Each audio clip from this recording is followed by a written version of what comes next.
Okay, hello everyone. Thank you so much for coming out today.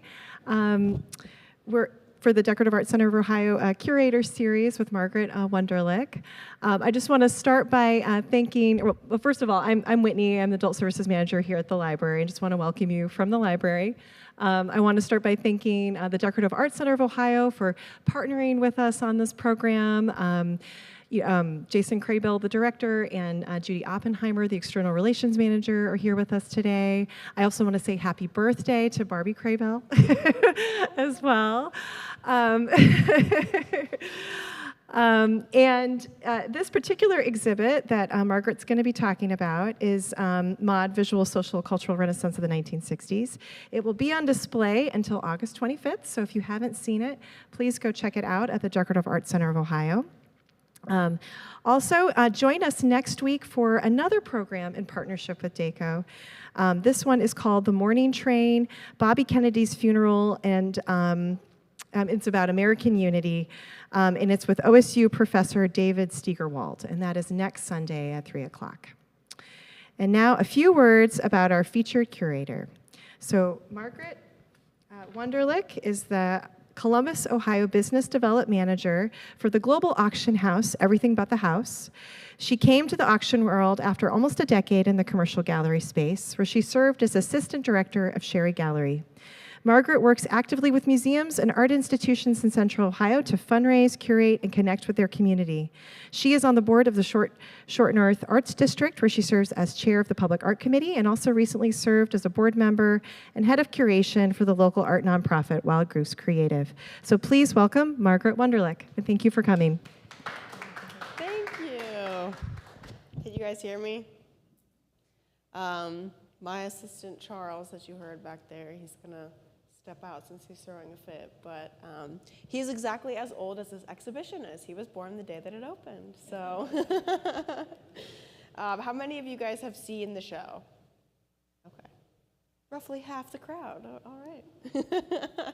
Well, I've got some pictures from the exhibition here, and it is a short drive down to go see it, and it's free, so make sure you get down there to check it out. But I was asked to curate this exhibition and kind of did some research on the decade of the 1960s. Shocker, I was not there in person, which some of you might have been. So I definitely felt like I had a lot to learn and a lot to catch up on to really understand the decade. And I kind of had some imposter syndrome of, why am I curating this show about a decade that I wasn't even there for, right? I have to kind of have this outsider's perspective. But I tried to talk to a lot of people and get as much information as I could. And my goals, let's see, there we go. My goals for this exhibition were to depict an inclusive but not exhaustive picture of life in the 1960s. I knew that I could not show everything, and I also definitely understood that depending on your race and situation in life and your socioeconomic class, the 60s probably looked very different for you, right? Depending on where you fell in those different categories. So I definitely couldn't show everything, but I wanted to show as much as I could, diversity-wise. And I definitely wanted to engage visitors with an immersive experience. I had the idea to kind of have a residential experience throughout the exhibition because of the way that the Decorative Arts Center is laid out. You've got several different rooms. There's kind of some fireplace mantles, and it feels very homey, so I wanted to play off of the space and make a residential experience. And then to really foster intergenerational conversations and connections. And this is where I felt like the exhibition really landed in terms of importance, and what I found to be the most rewarding part of the show is how it brought different generations together, watching different generations react to the show, giving people who were there a chance to talk about their experience from the 1960s, giving people who had, oh, my mom always talked about this, or my grandma had this, just have different conversations between generations. That was the most rewarding part for me. And also just as a curator, seeing so many different connections between the 1960s and today.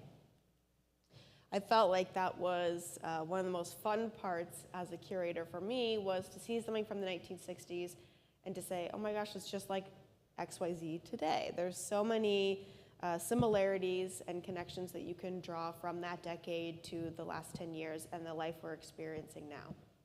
So we'll talk about a few of those in this presentation. I'm including some pictures from the show, but definitely you'll want to go see it because I don't have everything in there. So the 1960s, this was definitely a decade of very rapid and significant change, particularly in America, but all around the world. There was a powerful counterculture that activated, and they challenged the status quo and really had revolutionary shifts in political, social ideas, as well as music, art, design, fashion. There was definitely a lot of advancement happening in science and technology, and that really affected global relations for everybody, and also just the everyday life of Americans. No matter your socioeconomic class, things changed.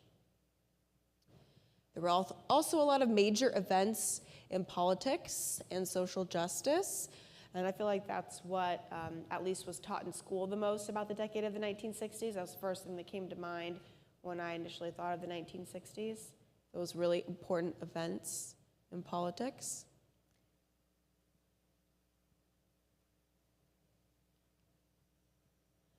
This is a list of not all, but a lot of major events that happened in the 1960s. Some pretty heavy hitters here. Obviously, freedom rides. You've got Civil Rights March, Civil Rights Act. You've got, significant people like JFK and MLK, all the things that they did, as well as their deaths. You've got Justice Marshall appointed to the Supreme Court. You've got the Surgeon General issuing the cigarette warning, nicotine warning for the first time. The first ever heart transplant happened in the 1960s. You've got moon landing, obviously, Woodstock, Stonewall, Equal Pay Act. There was a lot that happened. This is an AI-generated list of some things that happened in the last 10 years. And I just like kind of comparing and contrasting the two lists. I think a lot is the same. We've got a lot happening in technology and politics and social justice. Black Lives Matter. You've got the COVID pandemic. That was pretty unique. And then you'll see there's a lot of kind of gun violence related things, first black president elected, Boston Marathon bombings, same-sex marriage, Me Too. This is AI generated. I thought it was funny that Donald Trump was an event in and of itself. The Ice Bucket Challenge. There's just some things on here that would not have translated to the 1960s. These are like social phenomenons kind of based on the internet, right? Although I do think that things like Woodstock probably have a little bit of a translation to that. These big kind of social movement, social gathering. Ice Bucket Challenge was one of those. And I kind of forgot about it until this list brought it up, which is kind of funny.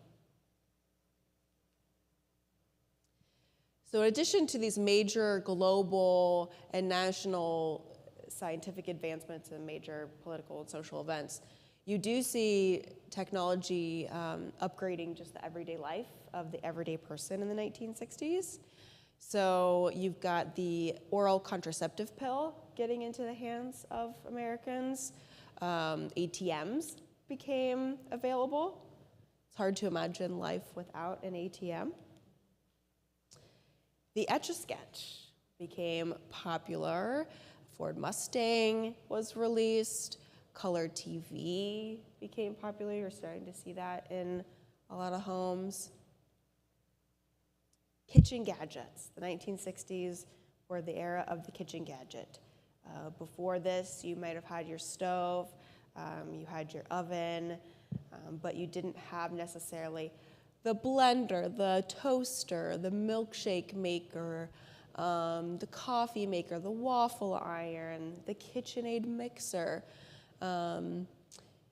These two-door fridge-freezer combos started to become a part of everyday life. I read that the self-cleaning oven was introduced in the 1960s, but it was way too expensive, so many people didn't have it in their homes until much later. Thought that was interesting. Here's some other things that were developed in the 1960s, but were not popularized until later, like the self-cleaning oven, like I said. But I just thought this was really interesting. A lot of these things that we associate with maybe later decades actually got their start in the 1960s. So LEDs, the computer mouse, cassette tapes, which I thought was interesting. I always think of cassettes as a 1980s thing, but they did start in the 1960s. And they were more like book on tape or like book training tools, much before they became something that you listen to music on. The first video game console was invented in the 60s. You get things like the cordless drill. First weather satellite was launched in the 60s. Kevlar was invented in the 1960s, and lasers, much like the one I'm using right now. Here's some technological upgrades that happened in the past decade that we're experiencing in our everyday life. Again, these everyday gadgets that we're getting on a completely different scale, but to me, I think very similar in the way that they affect our lives. The iPad, the Apple Watch, and then bigger technologies like 3D printing, AI technology, Uber, Tesla, Netflix, blockchain, cryptocurrency, crowdfunding, CRISPR for genetics, bioprinting, where they can print organs and tissue, things like that. Pretty major. I think that while the 60s had a lot of technological upgrades, I feel like we've had just as many. It's been just as dense in the last 10 years. So the other part of this is art and design, stepping away from the technology side of things.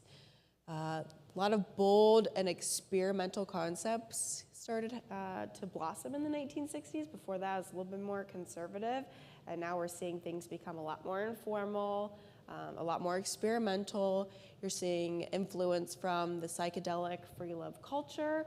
You're seeing space-age futurism really influencing things that moon landings, space phenomenon coming into every aspect of life. Consumerism is definitely growing. Again, that gadget mentality. And then this avant-garde generation. They're wanting things that are conventional. They're wanting things that are different. They're wanting to stand out. They're wanting to express. Yeah.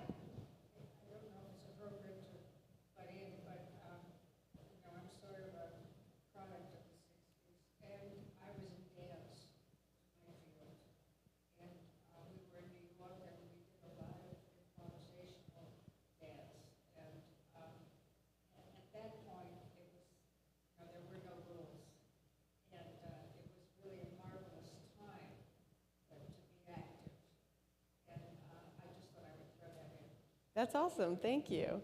Yeah, I love that.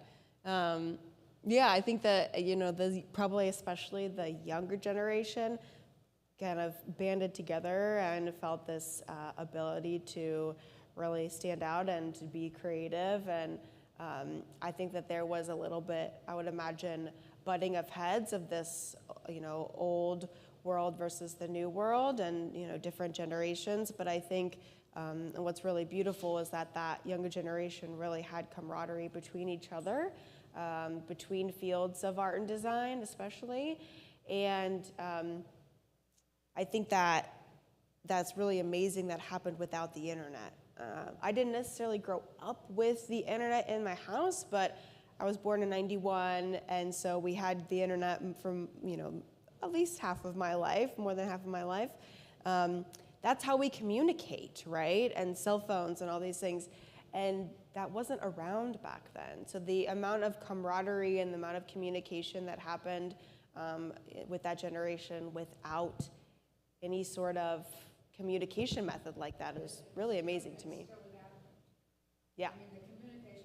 It still happened, and if you look at things like Woodstock, or things like Freedom Rides or the Civil Rights March, that was word of mouth. That was community-based. That was grassroots, very much so. This wasn't like you could post something on the internet, we're all going to meet here at this time. It was a lot harder to communicate back then. It really shows the network that these communities had and the reach that these concepts had across the nation.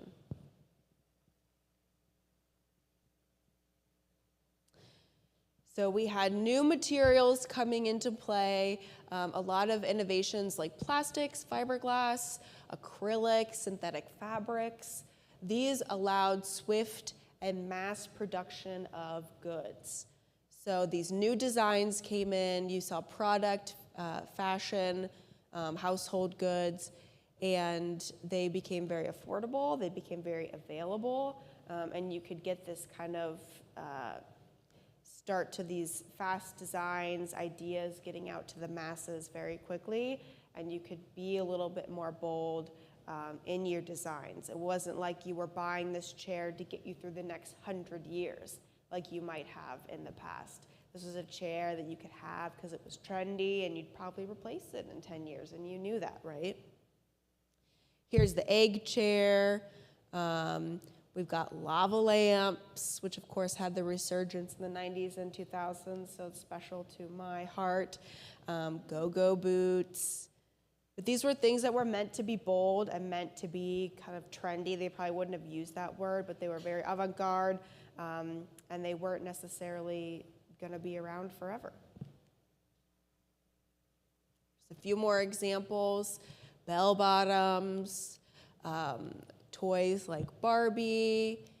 We've got a few pieces here from the exhibition. This is a mushroom lamp. This Tedeschi puzzle. This was an artist who designed this puzzle, and then it went out to the masses. Again, this art design, mass production, household goods, all kind of coming together. We've got furniture like this. This is in the exhibition, and it's actually like an engineered wood. You're starting to see that in furniture, which before you would never see that. Here's a bubble chair.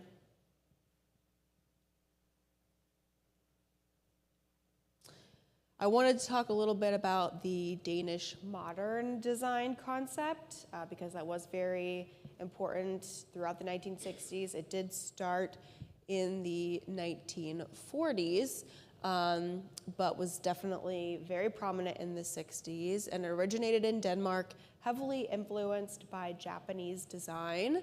And it really emphasized utility, practicality, a very streamlined aesthetic. It's meant to be easy on your mind, easy on your eyes. It should be a very tranquil experience. Kind of when you walk in a room, your eyes should glide right through the piece of furniture. They shouldn't get stuck anywhere. It shouldn't be too busy. It shouldn't demand too much of your attention. It should be something that you have that is a kind of like a easy breath in the room. I'm a visual person. I have an arts background, and being able to digest visuals and understand how they make you feel is very important in artwork, but also in design. And you'll see a lot of very smart, very busy people, like Steve Jobs is a great example, have very streamlined aesthetics, very minimal approaches to the goods in their home. They're probably going to have a lot of Danish modern style furniture in their house. They're going to dress very minimally because it doesn't take very much mental energy to have that stuff around. It's very easy on your brain, and it's a very efficient way to use space and also brain energy, which I think is really interesting. The design is also very durable and often used very durable woods like walnut. So you do see these pieces around today. They're usually in good shape. They're usually very sturdy. I know I've got pieces in my house. There's lots of pieces in the show. And you see this all over still today. It's a very popular design right now, this mid-century modern design. Op art is another major movement that started in the 1960s, and we do have several pieces in the show. These are a couple of them. You'll see some here in the show. This is that blue piece pictured there. It's actually a three-dimensional piece.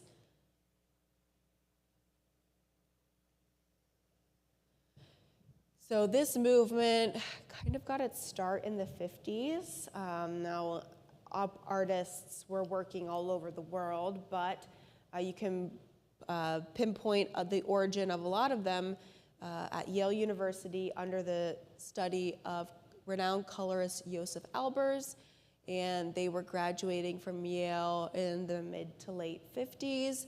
And then in the early to mid 60s, were kind of starting their artistic career. They were in their very early 30s, these artists, and they were making globally significant work. Julian Stanchek, who we have several pieces in the show by this artist, he had an exhibition in 1964 with the Martha Jackson Gallery in New York titled Optical Paintings, and that's widely accepted as the origin of that optical art or op art terminology. Then you see in 1965, MoMA had an exhibition called The Responsive Eye, and what they did is they plucked all of these artists working in this style from all over the world, brought them together for one exhibition, and kind of solidified that as an art movement, that op art, and had its global significance kind of stake in the ground. Op art really focuses on geometry and color, and it manipulates the viewer's perspective to have this hypnotic effect. So pictures really don't do op art justice. When you are in front of them and you're moving around them, the painting is gonna kind of vibrate. It might give you a little bit of motion sickness if you're anything like me. And as you move around it, the perception changes. So the painting might look different from the right than it does the left, especially the three-dimensional works. The lighting and the way that the room looks is going to definitely change the way that the art is perceived. It's a very interactive art form, and a lot of people, I think, look at op art as very simple, as just kind of a boring, flat work, but it is very much about the interaction between viewer and the artwork. It's about that perception. It's about color, light, shadow, line, and to be able to play with your eye's vision and change the way that the art works based on that. Music in the 1960s, this is also very important. I think besides all the social political things, the other thing that people think of when they think of the 1960s is music. So we've got a beautiful wall of 1960s records. In the exhibition, we also have a playlist with songs from these records that's available. It's playing in the gallery. You can also scan the QR code on your phone and listen to it on your phone or while you drive home from the exhibition, right? Very fun playlist. It was a very revolutionary decade for music in general, but specifically rock and roll. You're seeing pop styles continue to flourish, but you're also seeing rock and roll really blossom and have a lot of subgenres influenced by folk, country, blues, the psychedelic rock, jazz, all types of music. We've got experimental avant-garde concepts again. There was a kind of a mix in our collection in the exhibition of very kind of underground, lesser-known bands, and then the more mainstream, like the Beatles or things like that. So it's kind of a fun mix. I think culturally, the way that music and the way people interacted with music and consumed music changed a lot in the 1960s, which is really interesting. You're seeing large-scale music festivals start to pop up, obviously Woodstock being the most well-known. But before that, this large-scale music festival gathering was not really a thing. And obviously today, I know I've been to several music festivals. They happen all over. They're much more common now. And they're a huge way that we consume and interact with music.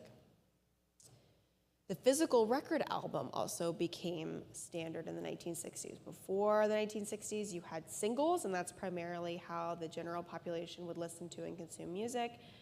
But then in the 60s, artists are making full albums with many songs on them, all about one concept, all kind of like the Beatles, Sgt. Pepper's Lonely Hearts Club Band is a great example. There's a concept that runs through that whole album, a kind of continuous line you can draw from A to B, and artists are releasing album after album, talking about different things on each album. You are seeing a lot of artists have commentary on social and political issues, really fanning the flames of the quote-unquote revolution, and also getting a lot of these events in motion.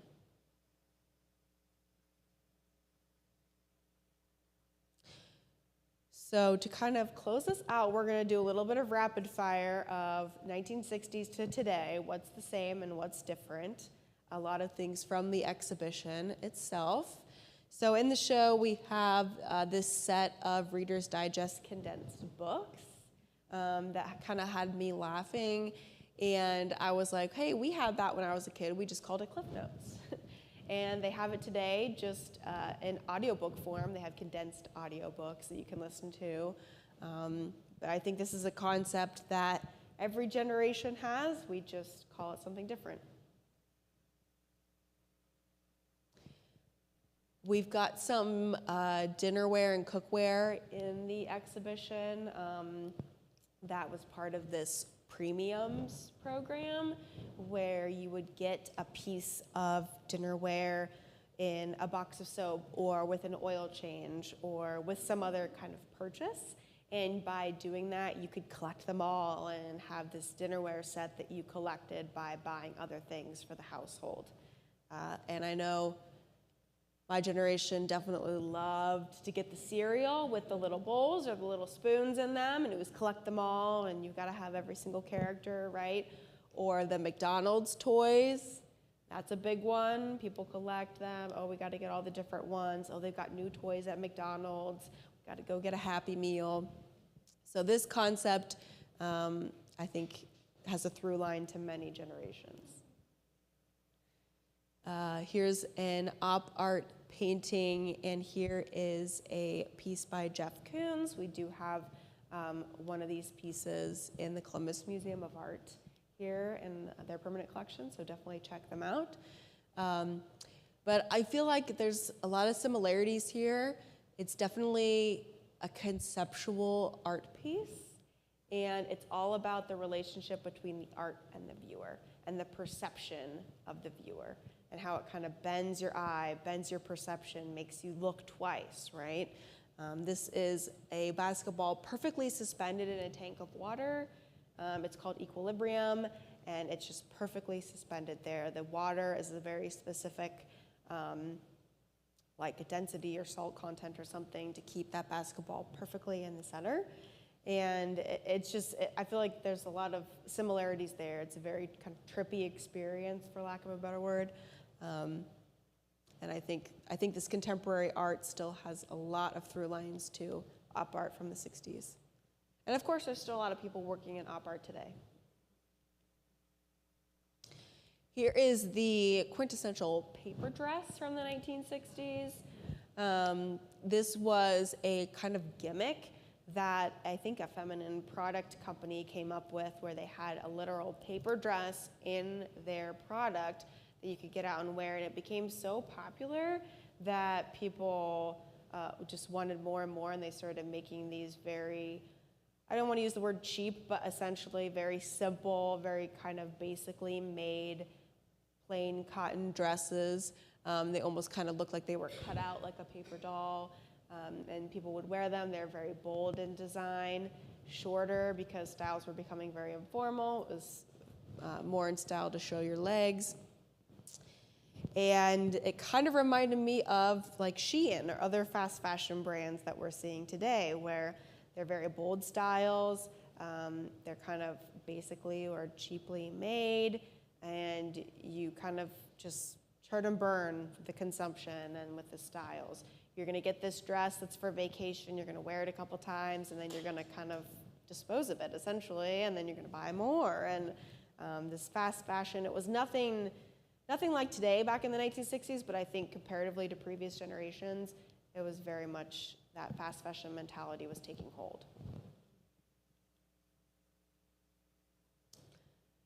Here is some Danish modern or interior furniture then and now.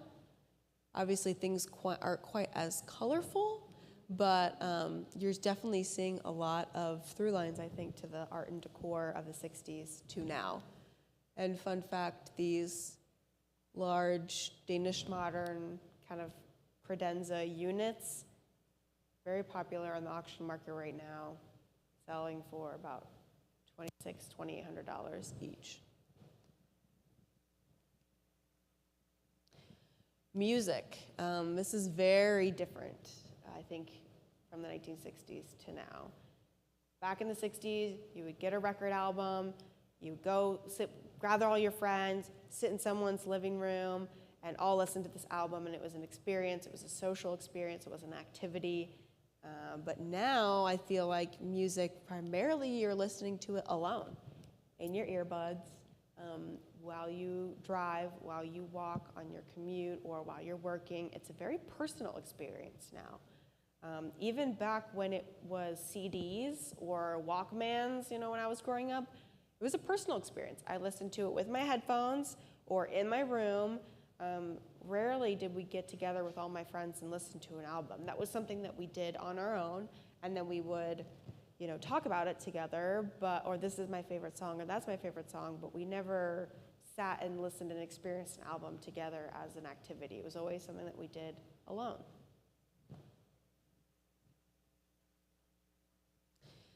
We've got a collection in the exhibition of these mock-up kind of drawings. These are model drawings for the Toledo Scale Company, which was a scale company out of Toledo, Ohio, and they would do these models by hand, perfectly drawn out on paper, with pencils and crayons and things like that.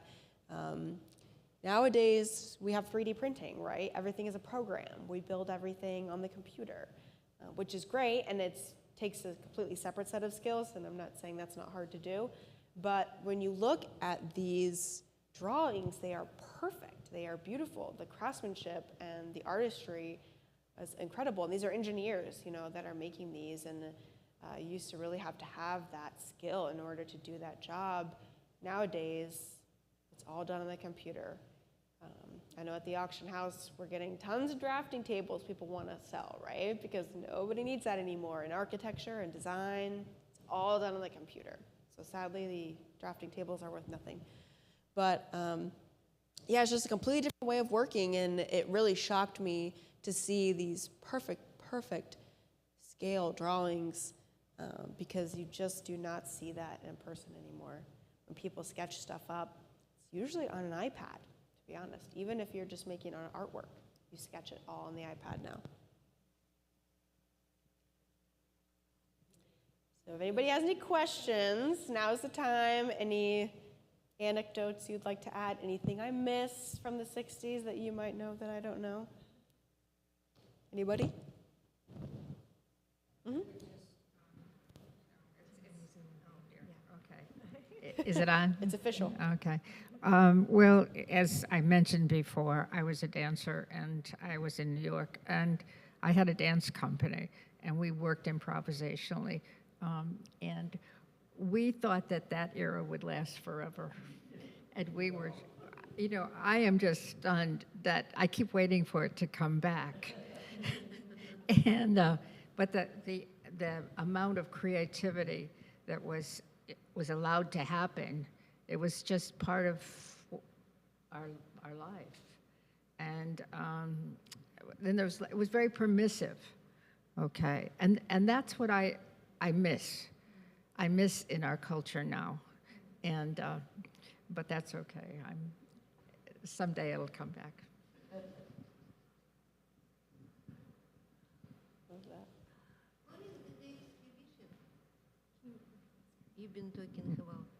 The exhibition is up through the end of August, August 20th, I believe, at the Decorative Arts Center of Ohio, which is a short 25-ish minute drive south on 33. It's short north? It's in the, Lancaster, Ohio. Yeah.